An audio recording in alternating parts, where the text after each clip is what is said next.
Hello and welcome back to my channel Lara Bakes, and today I've got quite a simple recipe. I'm going to be showing you how to make honeycomb, also known as cinder toffee in some places of the world.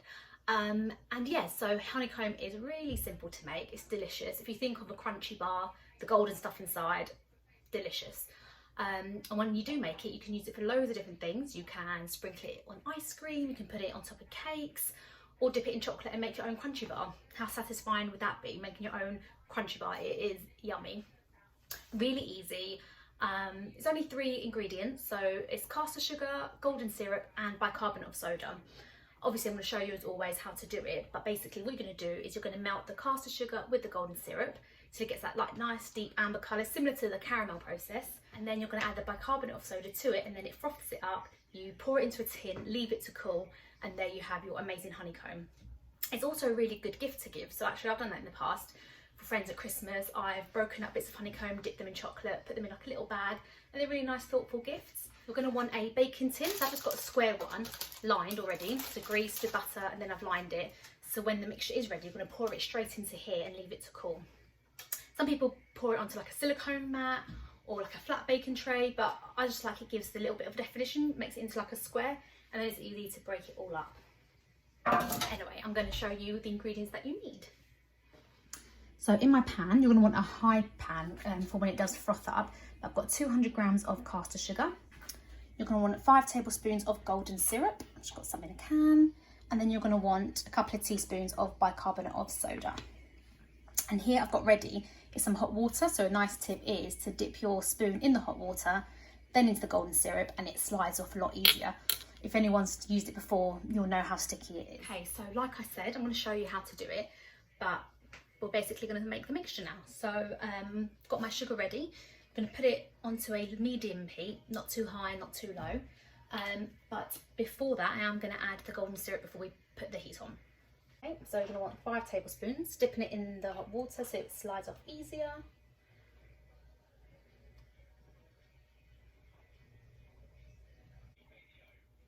And 5. Okay, so like I said, I'm going to put this onto a medium heat.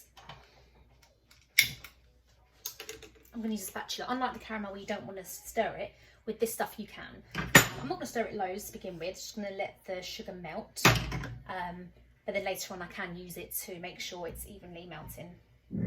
So this bit does take a little bit of time, waiting for the sugar to dissolve. It's a bit like caramel, you've just got to stay with it and watch it. You don't want it to burn or anything. You can measure it before you add the bicarb, so it's when it gets to about 140 I think it is, or 149 degrees. It's the hard crack stage. I'm just going to look for like a deep amber colour. I'm not going to be too precise with it. In the past when I've done it, I've never measured the temperature. It's just by eye. It's a nice deep golden amber colour, a bit similar to caramel. Then you add your bicarb and that is it. So yeah, so I'm just going to wait for the next stage.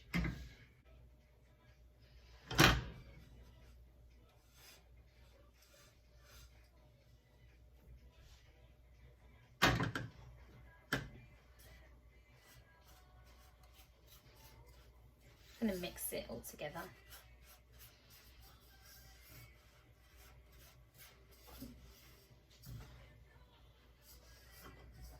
Just doing this to make sure that all the sugar is going to dissolve nicely and evenly, and you've got bits not coated at this stage. So at this stage I can see that it has all mixed together, but not all of the sugar's dissolved yet.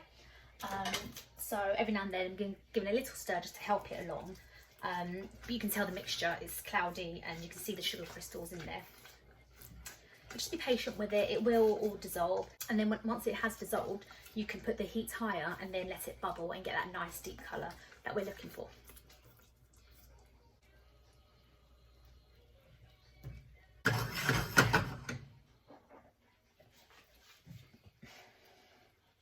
This is really similar to caramel, or it's a form of caramel really.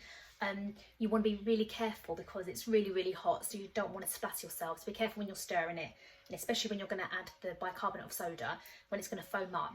Just be very careful, it's very hot. Don't want anybody burning themselves, because trust me, it's not fun, as I'm sure many people will know. And see that my sugar's pretty much dissolved now. So I'm just going to let it bubble and get that colour. We're waiting for it bubbling nicely.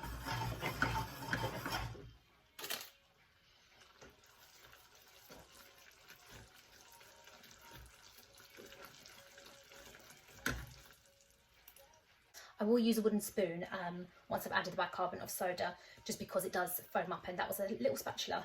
It's not the best tool to use for the next stage. I'd say pretty soon I'm going to add the bicarbonate of soda. As you can see the colour, again that nice deep colour, and it's bubbling away nicely. I've increased the heat slightly, but I'm not quite happy with it yet. I just want to wait a little bit longer. Okay. See, it's more even across now. I'm going to add the 2 teaspoons of bicarbonate of soda. And then you're going to see, once I start stirring this, it's going to froth up. There we go. Be very careful. Turn the heat down slightly.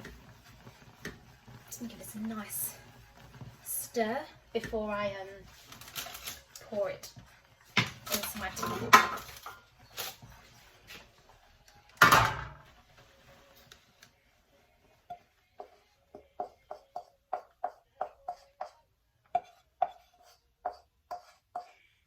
And there we have it.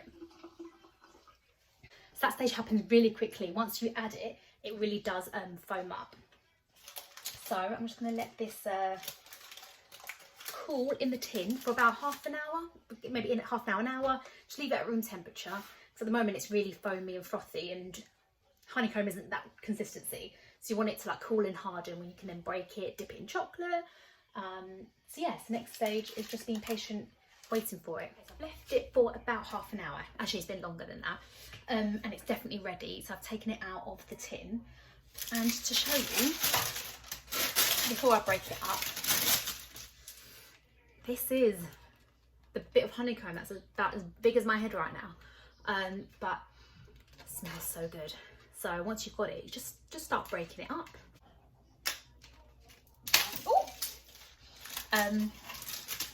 Some honeycomb did not just drop on my floor. So I'm gonna break it into little bits of shards, break it up. Yeah, I'll show you how to do that.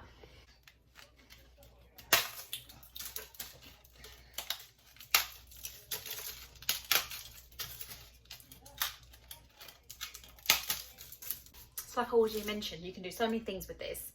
You can put it on cakes for decoration, little shards on top of your birthday cakes, crumble it into ice cream, just have it with a tea or coffee.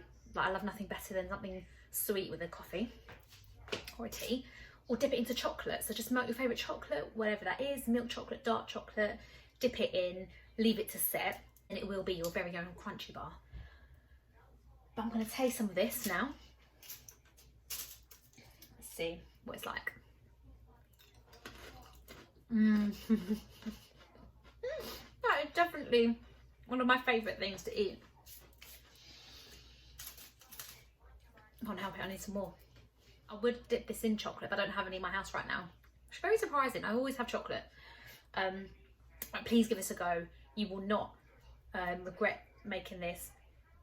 The only hard thing is going to be me stopping to eat all of this. So yeah, enjoy. Happy baking, and I hope you enjoyed this video, and I hope you enjoy making this. But yeah, enjoy the deliciousness of honeycomb. Thank you for watching, and have a great weekend. Oh my God. Okay, just one more bit. One more bit, no more.